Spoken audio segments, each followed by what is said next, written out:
All right, welcome back, everybody, to another episode of the Thrive After Sports podcast. I'm really excited for the guest I have on here today. She's a former Stony Brook alum. She played basketball at Stony Brook. We were there around the same time. I'm here with Whitney Davis. What's up, Whitney? What's going on? How are you? Hey, I'm doing great. Excited for this. I've been looking forward to this all day. And I was telling you before, I don't like to do long bios or intros. Nobody can introduce you better than yourself. But what I will say about Whitney is that she's absolutely hilarious. It's been inspiring to watch her journey since we both left Stony Brook. She's a comedian. She has her own series. So she's a producer. I mean, sky's the limit. But Whitney, how do you introduce yourself these days? So I introduced myself first as a creative. I'm a very creative person, but I have a lot of titles: director, writer, comedian, producer. Like you said, I have my web series, the Wit series. We're working on season 2. I am currently finishing up a movie, my first co-written movie out here in Nashville with Joseph Ebanks, and I'm part of it. I got a lot going on, which I'm grateful for. And like you said, sky's the limit, and I'm excited. What? Okay, how much can you give away on the movie? When is the movie dropping? Like, give us a sneak peek if you can. Oh, yeah, absolutely. So the movie, so it should be dropping this year, and it's called She's Such a Lady. It is a comedy / rom-com, and we have a lot of nice big names attached to it in Nashville, and just people who have been influencers. But it's really funny and it's quality. My partner, Joseph Ebanks, he has like top-notch equipment. So I'm learning so much, and we're going to get some distributors, and we plan to push it really, really persistently. So we're going to see what happens. So. All right, now. Go ahead on. I see you making big moves. Hey, I'm just glad I caught you now. Otherwise, I would have had to go through an assistant or something to get you on the podcast. Like, you know. Hey, it's about the team. That's what I'm trying to build now, is a team. That's going to be nice. I respect it. That's right. And my bad. I left out of the intro director and writer as well. I said producer, as in you produce your own series. And you mentioned before we started recording, you're working on season 2, but you actually write and direct your own series. Like, on top of being a comedian, on top of putting out hilarious content. Like, matter of fact, I usually talk about social media at the end, but if people want to pause this episode and just go check you out on social media, where should they follow you at? Yeah, so you can find me at Just Witty, JUSTWHITI. You can find me at Wit Series, WHITSERIES, and LaBelle Productions, which is my production company. LaBelle_Productions. So yeah, I'm so excited. There's so many opportunities. I actually edited the Wit series season 1 too, so I learned how to edit. Honestly, I just try to eliminate excuses and just get it done. So I wear a lot of hats, but the reward is the final product. So I'm excited for everything. Mm-hmm. Yeah. All right, y'all. Make sure you pause the episode right now. Go get you a good laugh in. Check out all Wit's social media handles. She's absolutely hilarious. And I don't say that about everybody. Some people be like, oh, this person's so funny. And then you go check out the content. It's like, I mean, I guess. But Whitney actually has me rolling. So no disrespect to anybody. But wait, I want to get into the journey, like, because obviously you didn't just wake up or you didn't graduate from Stony Brook and finish playing ball. And now all of a sudden you were, doing everything you're doing now. As I mentioned to everybody listening, Whitney and I were teammates. What am I talking about? Teammates? Like we were student mates. Right. Student mates. We were both student athletes at Stony Brook. Although in the world we live in today, all what I had to do is I identify as a women's basketball player. And next thing you know, I might be in the WNBA right now. But anyway, I'm saying too much. I'm going to get canceled. Thanks for being on the last episode of the show. I'm getting canceled for talking bad about the woke mob is coming for me. I shouldn't have said it. No way. I shouldn't have said it. I mean, just like, the coach comes in. If you were at Stony Brook and the coach comes into the locker room one day, like, all right, ladies, we got to transfer. She just came from Kentucky, and she comes in and she's 6'8" with a whole mustache, wingspan wide as the gym, and then I'm not going to drag you into this. No, you fine, because I literally, my cousin reposted, Dave Chappelle, I feel like, made a joke about that and just the equality. He's like, okay, if LeBron decided to go to the WNBA, he'd be scoring 800 points a game. And, and it was really funny. But that's what I enjoy about comedians, is they probably get canceled too, but they can make comedy out of, a lot of things that are happening. So, yeah. Exactly. What a time to be alive. We'll just leave it at that. Word. So you left Stony Brook, and then, so what happens next? Like, I know you continue playing basketball. What happened after you graduated from Stony Brook? Yeah. So first of all, at Stony Brook, I got my degree in sociology because I didn't know what I wanted to do. And I feel like a lot of athletes feel that way. But I knew that I was good at videography. I knew that I liked to record, but I didn't have the courage to go to that direction. So I just got a default degree. So I do want to advise people, in college who are athletes, granted the education is free, but you sacrificing yourself. So it's really not free. However, when you leave, you want to make sure you got something that matters to you, And so I just want to put that out there, because my degree I'm grateful for. I work for the state, which I wouldn't be able to if I didn't have it.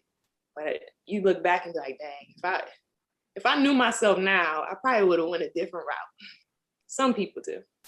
So back to your question. That was a long answer.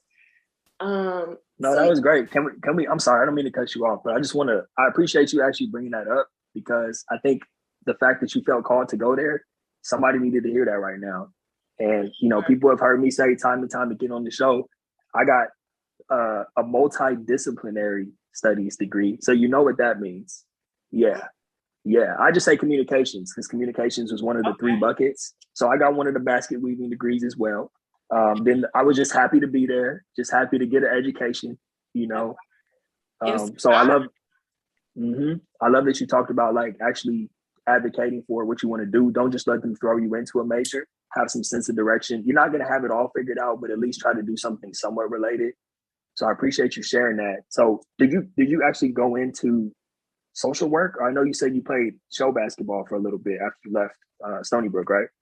Yeah. So I feel like, I won't even speak for most athletes, but for me, I was trying to find my niche that was still connected to basketball, or figure out how to give back. And so when I graduated, I was a transfer to Stony Brook. So I went to Muskegon Community College. And so I decided to assist coach after I graduated Stony Brook. And there I was like, man, I learned a lot about myself. I feel like every step you're going to learn about yourself. But assistant coaching, I learned that I still wanted to play. And, it's kind of hard to teach passion, and it's kind of hard to, I guess, figure out your way live. But it was such a great experience to coach and connect with the women and, just give back in that way. So that lasted a year. And then I went to California, 2013, and I wanted to model, try to figure out if I could model. So my cousin lived out there, and I was out there for 6 months, and I was really green. I didn't know much, but I did get to see a world, and I feel like it's all God's provision, everything that happened. But then I got called for show basketball, and that was 2013, 2014. And the Harlem Ambassadors picked me up, and it's a show team similar to the Globetrotters, but the women kind of lead the skits and interact with the crowd, and the men dunk, and it's like a show. So that lasted 6 months, and I went back home. I tried to go overseas. That didn't work out. So I started working factory, because state jobs back home in Michigan, you know, it'd be workers there that's been there 20 years. So they're not trying to let nobody new in the door. So, you know, opening for that might be 5 years. Like, so I worked factory, and then Nashville, my mom moved to Nashville and she worked for the state. And then I got hired here. So I've been here since 2015. And I know that was long, and I mean, it's a lot, but. No, yeah. I appreciate you sharing all that, because what it does is it really details what we go through when we're done playing. And you're just like, man, I still want to play, but I also have to make money. And I think I might want to try to do this, or I might want to do that. And you try things and you just find yourself kind of bouncing around unless you have a clear picture. And then I remember there was a turning point, because, you know, I've been, you know, admiring from a distance, just watching everything you're up to. There was a point where you just out of nowhere started putting out funny content. And then I started seeing about the series, and I'm like, whoa, that's dope. She's like, you know what I'm saying? She's on her Issa Rae right now, like just producing and putting out content. Like, how did all that even come about? Yeah, so I've always carried a camera around me since high school. So even around like playing basketball, I've always had a camera. And for the team, I would have us shooting skits. I would have us doing shows, like in hotel rooms, in conference, on the bus. It was always a part of me, but I never gave it a real chance. So 2015, I started getting jokes, and I got a MacBook from the tour, the pro basketball tour. I could afford a MacBook, so I got one.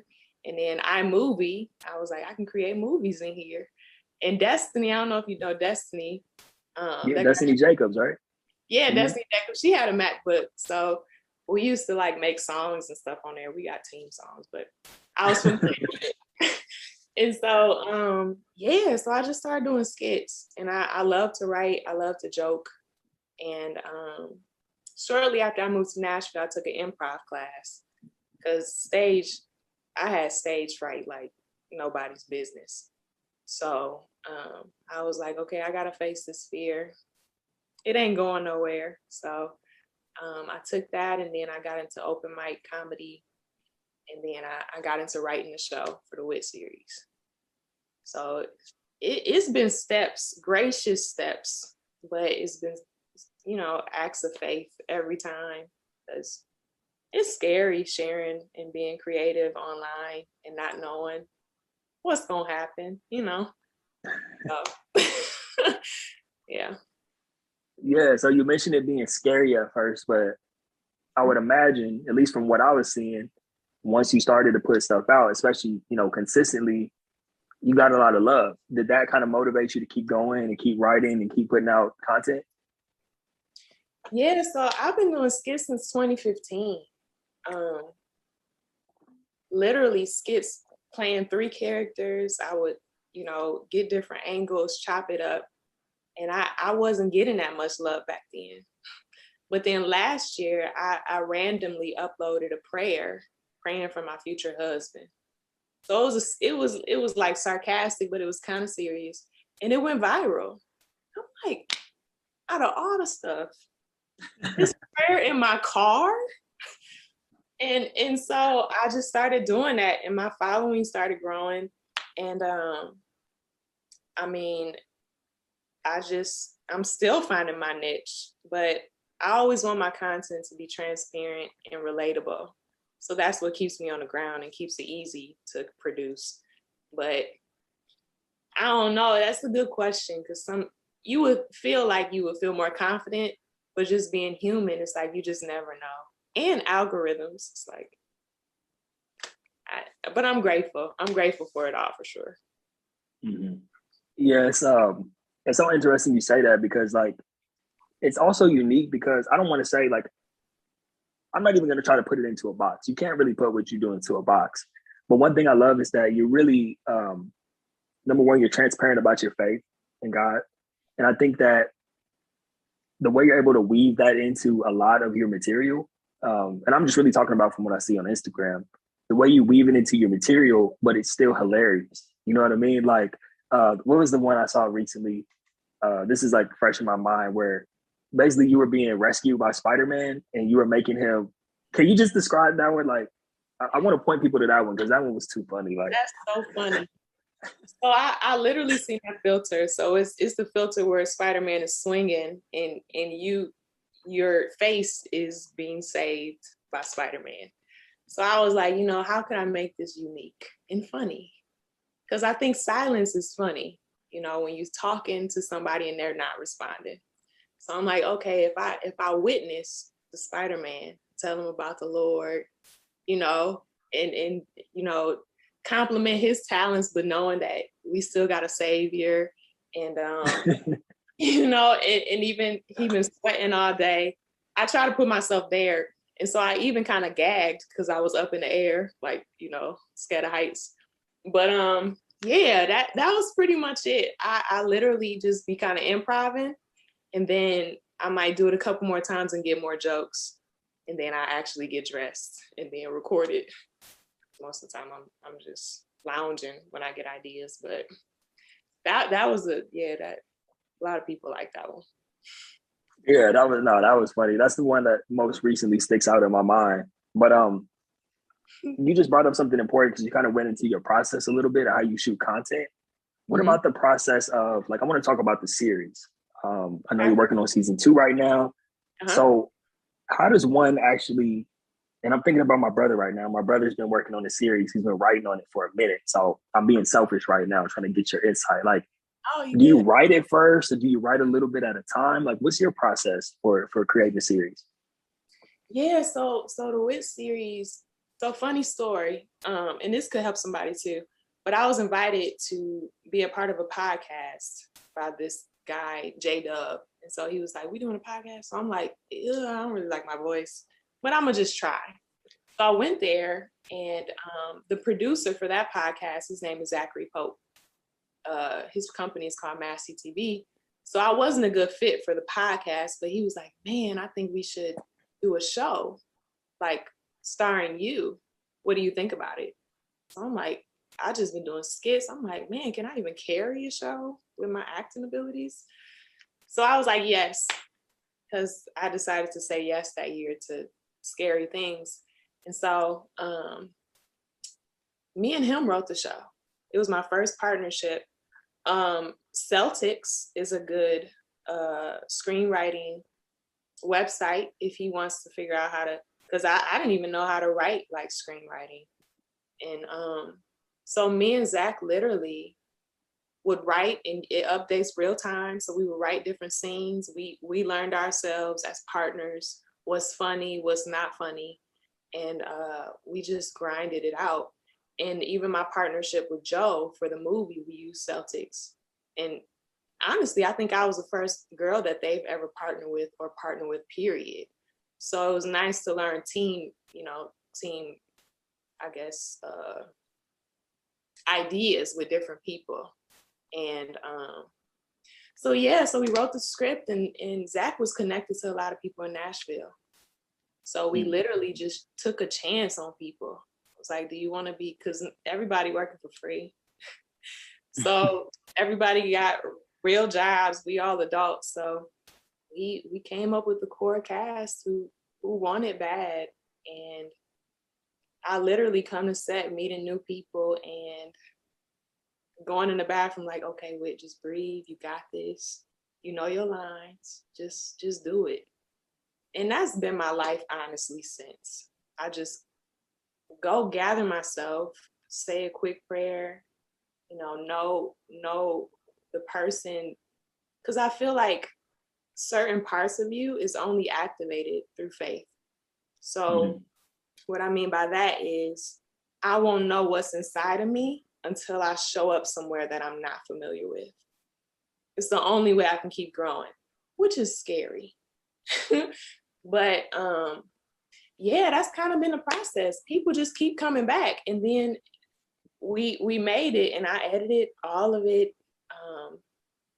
It was a lot, but it's rewarding, and we actually we're gonna be pitching it to some nice companies and stuff. So hopefully you see it like on Netflix soon. And so we still working on we learning, trying to get it, streamlined and stuff. So how does that work? So when you pitch your show, are you pitching the season one that's already been recorded, or are you, as you're working on season 2, do you pitch season 2 while it's in motion? How do you go about doing that? Yeah, so my partner Zach, because certain companies, what I've heard is that they only even have meetings with people that they have relationships with. Mm-hmm. So like Netflix, for instance, I've heard that they only have meetings with people connected through other people. So my partner Zach has a connection.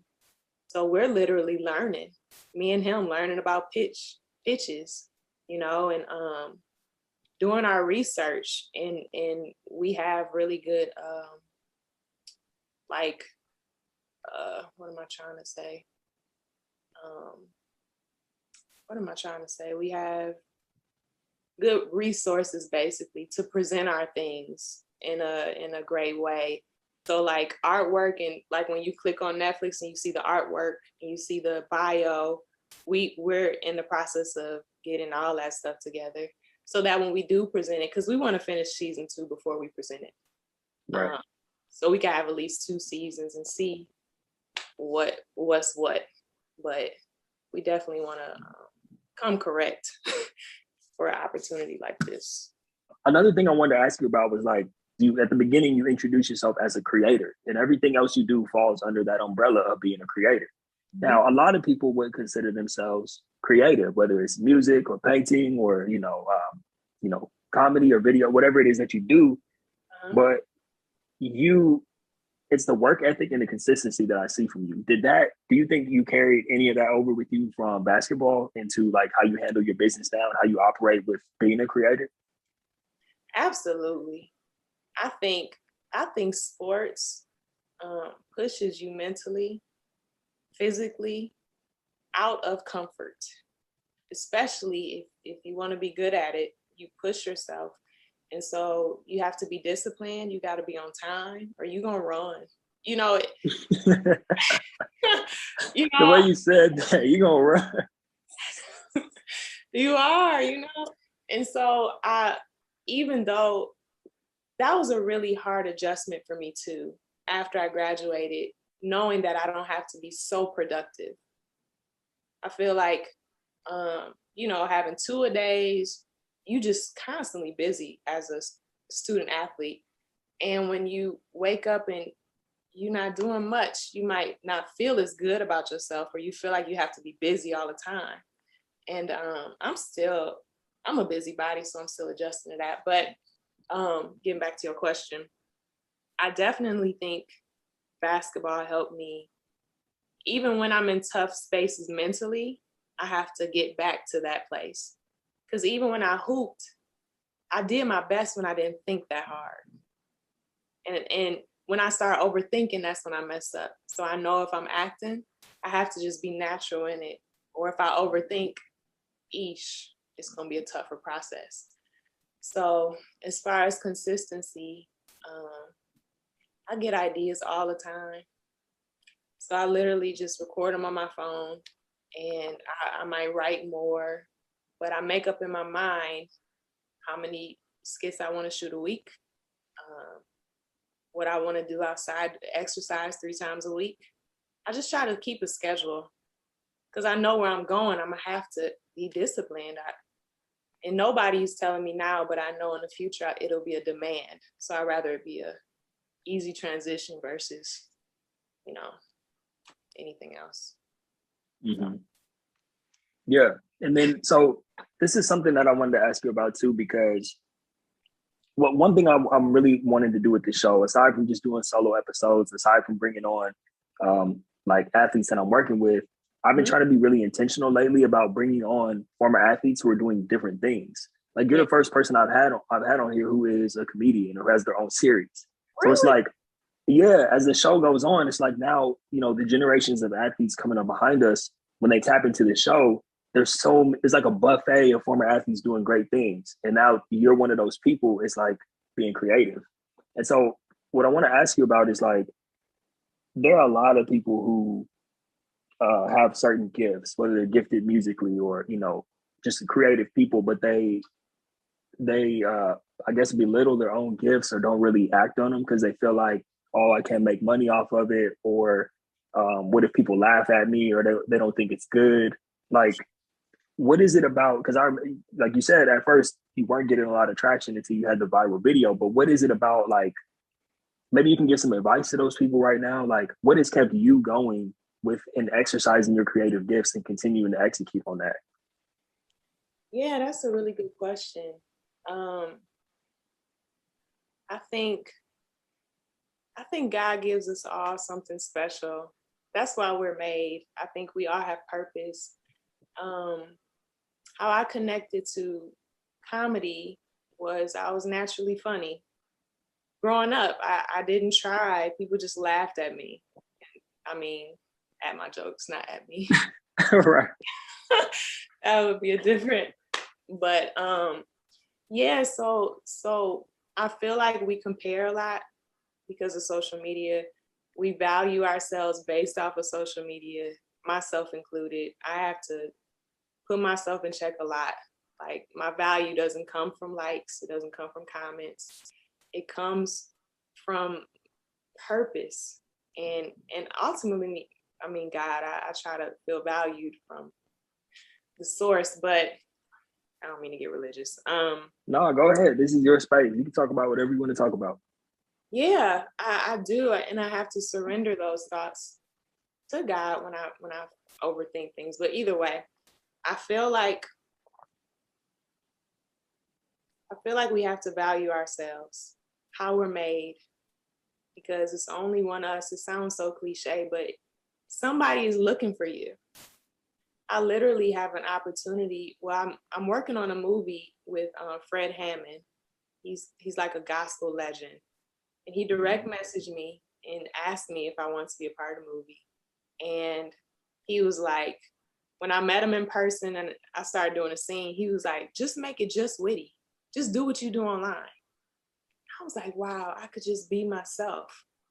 Because that's what people are looking for, authenticity. And so my first thing would be just to find out who you are. Find out how to like yourself.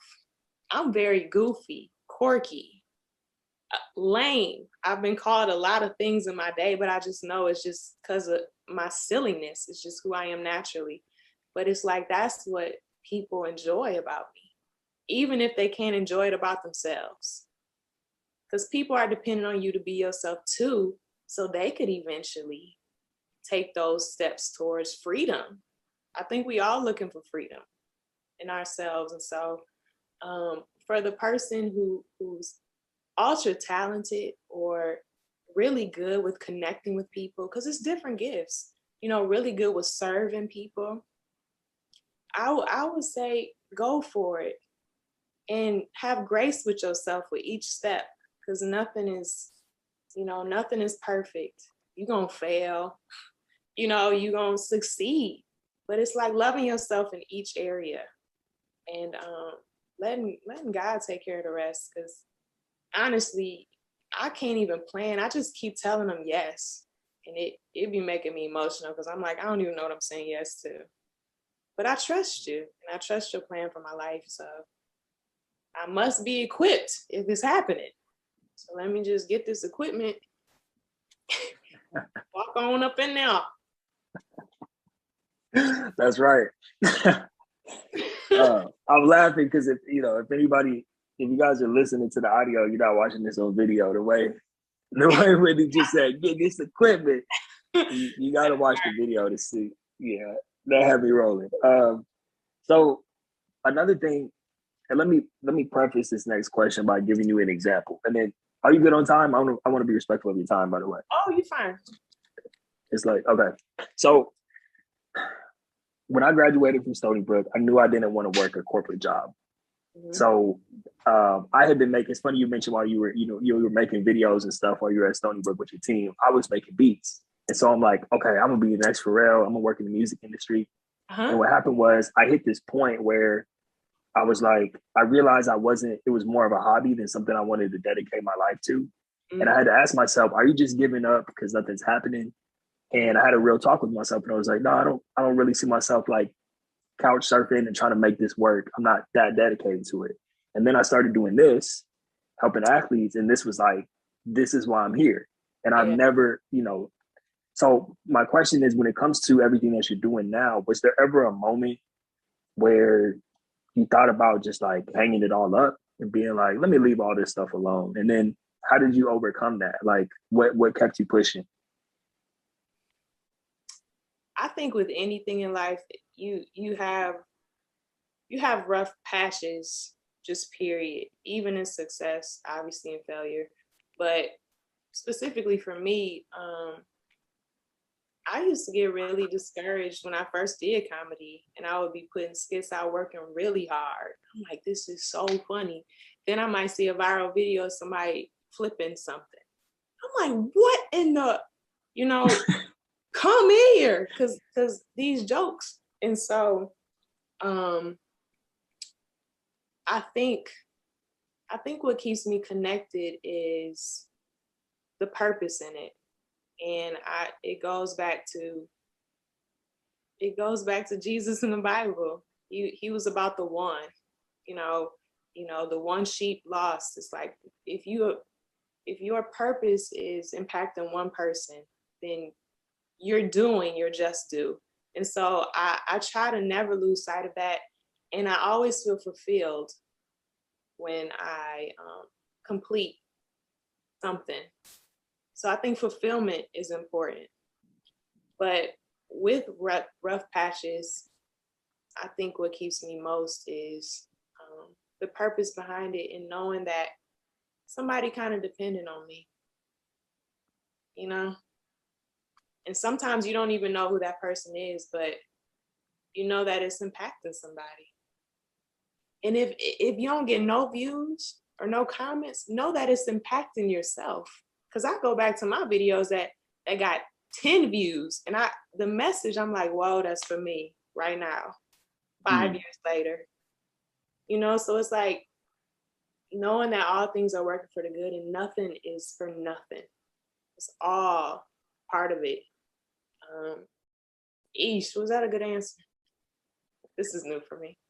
I think when you watch this back, I think you'll realize like how spot on your answers are. And then what you just said too about like one of the things that kept you going is how somebody needs it. So everything you're saying right now, like people who are going to listen to this podcast who you'll never speak to, somebody's going to be impacted by everything that you said. So that was a great answer. That was the perfect answer. But I think I'll just say this. I think what you've already given so far today is like perfect because you outlined your journey and also gave tips about people to keep going. So I'm trying to think, is there anything that we didn't cover? Like anything that before I get to the last question, anything specifically you wanted to talk about? I mean, this is kind of what I'm dealing with in real time as far as like surrendering to the journey, surrendering to overthinking about whatever you're producing. I think it's important as a creative not to overthink your process in anything, entrepreneurship. You want to be strategic with what you do. You want to be precise, but I think overthinking and overanalyzing is traps for creatives. And what I have to do is surrender the results to the Lord. So it's like my responsibility is to do it, put it out there, let it be, versus trying to control the outcome or feeling terrible when it's not what you desired, or just not letting it impact you, having a distance in between that, because that's really keeping me during this time, because I'm thinking about new what is it called, content. I'm gonna start releasing new content like adulting 101, jokes about adulting and dating, so it's different territory. So I'm like, okay, I know I'm funny, We're gonna see if it translates. If it don't, we're gonna figure it out. So Well, it's already translating. That's a great thing about it. I think you have enough people who love what you do at this point where I feel like no matter which direction you decide to go, I think people are going to be receptive to it. But that's because I think you've earned that over the years of continuing to be consistent, put things out. Like you said, even when you felt like giving up, trying different things. So yeah, you're already doing it. That's a beautiful thing. I appreciate that. So I wanted to ask you one final question. Like if you could sit down in front of, the version of yourself who was just graduating from Stony Brook, you just played your last game of basketball, just walked across the stage, like ready to face the world, the real world, what would you say to yourself? Ooh, Whitney, she's 22. I would tell her that you're right on time. You don't have to rush. Because I feel like there's a subliminal pressure after you graduate to have everything together. And that's pretty unrealistic unless you've been interning for somebody and you got a job lined up. But even then, you don't know what's going to happen. So it's like, just breathe, gather yourself, and trust the process. Because you couldn't tell me, oh my God, when I graduated, you couldn't tell me I'll even be on a podcast or have a show. It's like everything literally works together for the good. And that's what I would tell her. Just chill, relax. You've done well. You've done really good. You made it through college. You got your degree. It was some hard days. So first off, great job. And second off, just know you right on time. You don't have to rush it. That's what I would tell her. Man, so good, Whit. And the reason I love that is because as I was listening to you, I know you were talking to your 22-year-old self, but there's another 22-year-old right now who needs to hear that. And you just spoke directly to them. So that was good. That was great. As we begin to wind down a little bit, I just want to, because the whole episode, you dropped so many gems, and I know you touched a lot of hearts on this one. The people who listen to this, these are current athletes, former athletes, both collegiate and professional, parents of athletes, coaches, people in athletic departments. Is there anything on your heart? There's no, I don't have a question or anything you just want to share on your heart or your mind that you want to share as we wind down? Yeah, I want to share for them to believe in something bigger than themselves. For me, it was always God. And I was raised in church and just my relationship, but God, my family, because I literally, during conditioning, I would be quoting scriptures. Then when I would get weak, I would picture my grandma, like, I ain't going home, it's a wrap. So it's bigger than myself. And it gives you something to reach to, even if you don't have family or a belief system. You could believe in your team, something outside of yourself to keep you encouraged. But in the same breath, believe in yourself. Because identity is real. I've always identified as an athlete. And so creative was not something I could grasp. So knowing too that you're more than just an athlete, you have so much more to offer. So I think that's been my biggest things along the way. That's a mic drop moment right there. There it is. Perfect way for us to close out. Hey, Whitney, this has been phenomenal. I just want to thank you for spending some time today. I know, like I said, people are going to get a lot out of this episode. I think even when you listen back to this, like I said, you'll be pleasantly surprised by how many gems you dropped. I don't even know if you realize how many gems you dropped. I don't. And no, you did. Trust me, believe. I've done a lot of these podcasts. This is going to be episode 170 something by the time this comes out. So, I don't have a series or nothing, but I do have a pretty consistent podcast. Consistency, that's huge. I got Thank some you. questions for you if you have time. I'm good. Yeah, let's go. I'm all ears. Okay, so how did you choose this subject matter? Because for you to have 170 episodes of content that's meaningful, that's a big deal.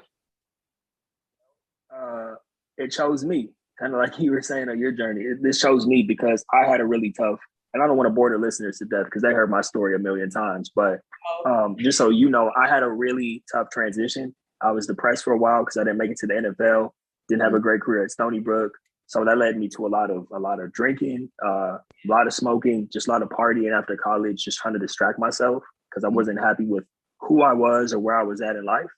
And so once I got to the other side of that, I started making some good money in the recruiting industry because I realized, the more I lean into helping people, and I was helping people put food on the table for their families, land jobs, prepare for interviews, figure out what they wanted to do. That for me was like, man, the more I lean into helping people, the more success I'm having, more promotions, more job opportunities. But then I was like, I got to get away from the corporate world. So I took my skills from the recruiting and my love for helping people. And I was like, okay, well, who can I go serve? And I was like, the people who are in the same boat that I was in just a few years ago when I was transitioning out of playing ball. Yeah. So that led me to starting Thrive After Sports. And then after I was about a year or two into the coaching, I decided I wanted to start a podcast because I felt like I could, just like you were saying, I could reach more people. I'm only one person. I can only coach a certain amount of people in a day.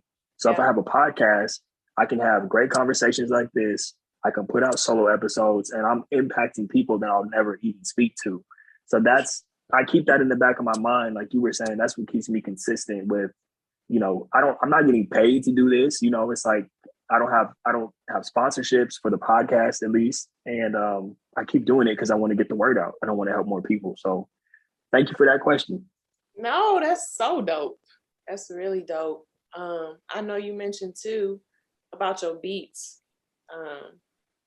Are you still passionate about that, or you just do you still do it? Do you still make beats or not really? I do it.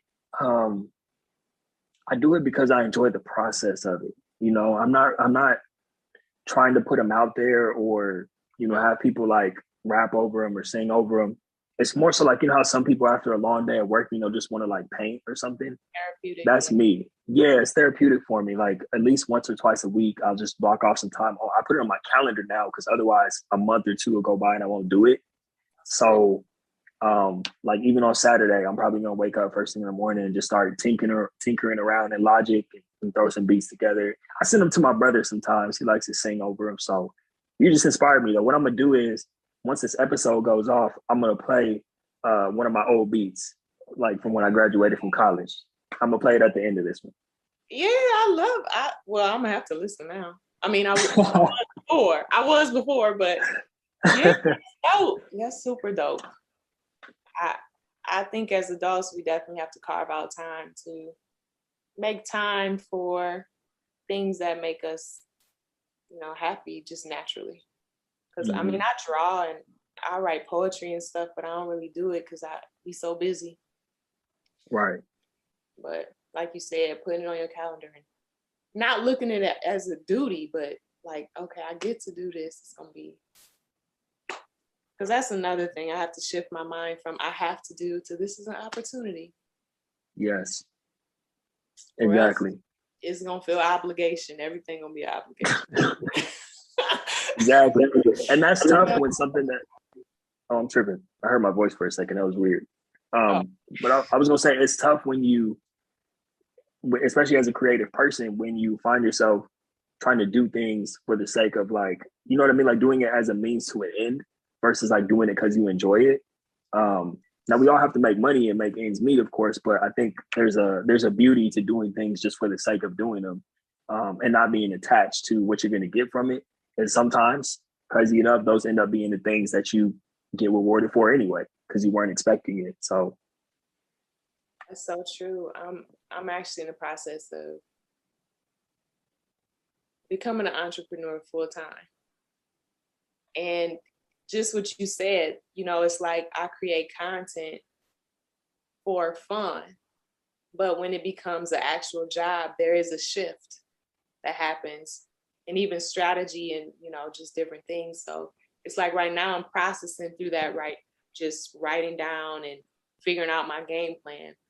But it's like always keeping love in the midst of the process with my relationship with creativity, because I don't want to lose the love for it, or the truth to it with business. And that's a whole nother, business is matters of the heart, and business, that's a whole nother conversation. But yeah, that's interesting you said that. This has been good. This has been a good little, after the show chat. I'm gonna keep all this in here too. This is good. Oh, cool. Well, okay. So as I close it out, I just want to say thank you again for coming on. Appreciate your time. You are a prime example of what it looks like to thrive after sports. And last but not least, please, I know you mentioned it earlier, and we'll have everything linked in the show notes so people can go check you out and follow what you're doing. But one last time, just please tell people where they can follow you and how they can get in touch with you. Well, first of all, thank you so much for having me. This has been a great conversation, reflective. I really enjoy what you're doing. I was just on your page earlier and I saw the other interviews. I'm like, man, I think that's why I was kind of second guessing myself. I'm like, they got so much good stuff to say. Nothing like me, So no, please. No, this was great. Trust me. Yeah. But so you can find me at Just Witty, JUSTWHITI, Labelle Productions, LABELLE_productions, and Wit Series, WHITSERIES. So awesome. It's been a pleasure. Likewise. Thank you so much, Whitney. And for everybody listening, this has been another great episode of Thrive After Sports with Whitney Davis. Make sure you tap into all her social media handles and follow her using the notes below. And she inspired me, like I said, to drop a beat. So I'm going to drop the beat right now this is like from 2016. I think that's when I'll put it here. But here's one of my babies, one of my creative projects right here. See you guys in the next episode. Peace. Thanks, Whitney. Yeah, dope. Whitney inspired me to drop some of my beats. Hopefully this inspires you to, like she said, if you're a creative person, just put your stuff out there. Don't worry about being judged. People are going to judge anyway. It is what it is. So you guys might listen to these beats and be like, these are whack, or you might be like, wow, these are actually pretty dope. I don't have anything new to share because I haven't really mixed or mastered any of the new beats. I just like tinkering around because it's therapeutic, like I shared with Whitney. However, I have an EP that I was working on back in 2017. So I'm going to share that with you guys right now. I'll try to keep the commentary to a minimum, but I do want to, I'm an artist and I'm sensitive about my work. So I'll give some commentary. But this next one, this is called 4 Days, as in a days. I made this in 2017 when I was smoking heavily. So this beat is brought to you by marijuana. Enjoy.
All right, now this next beat, I was actually in a coffee shop in 2016 on my laptop making beats.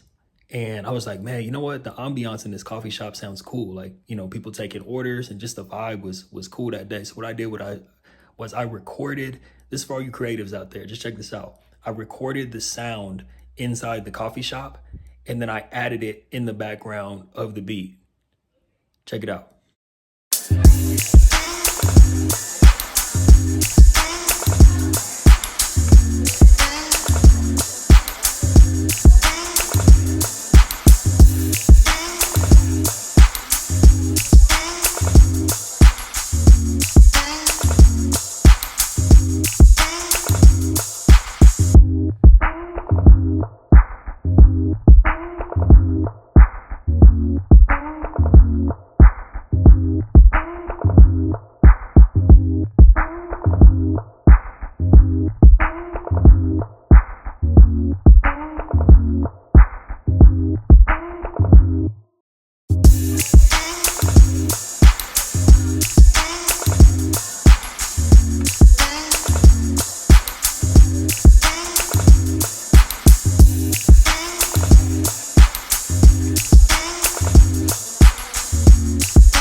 All right, hope you enjoyed that. This next beat is called Tokyo.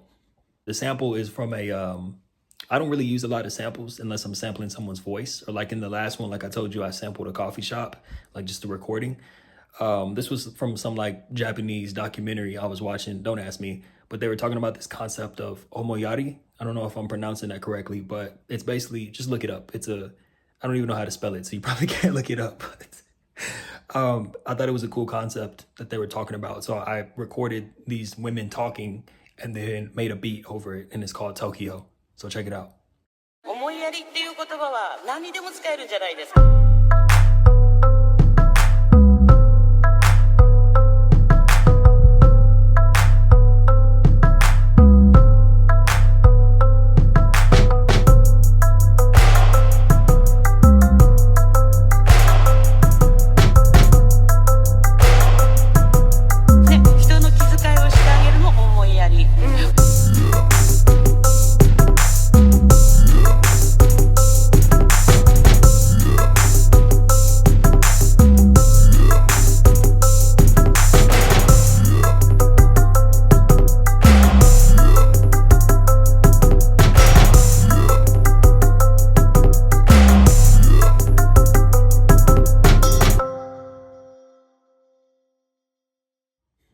All right, I'm done with my commentary.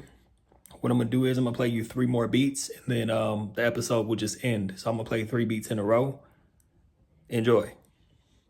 Oh, and also if you're an artist and you hear these beats and any of them jump out at you, or even if like certain parts, I have a lot of changes and stuff in my music, a lot of beat switches and all that. So if you hear anything that you like, just reach out. It's, you know, they're just sitting on my hard drive. These are just my little creations, my babies. I don't try to promote them or anything like that. Like I told Whitney on the podcast, it's more of a hobby than anything. So if you want them, they're yours. Just hit me up.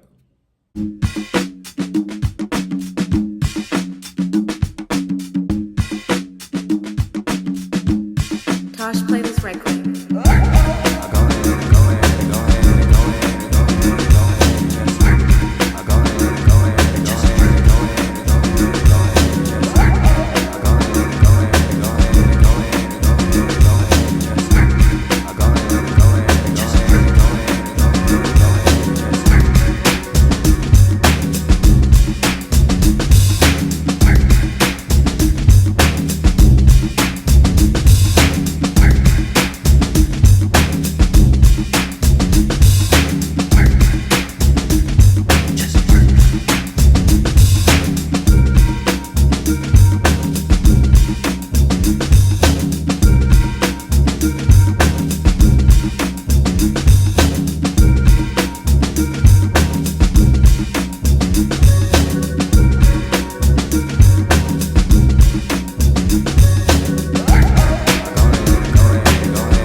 freedom is to me, no fear. I mean, really, no fear. If I could have that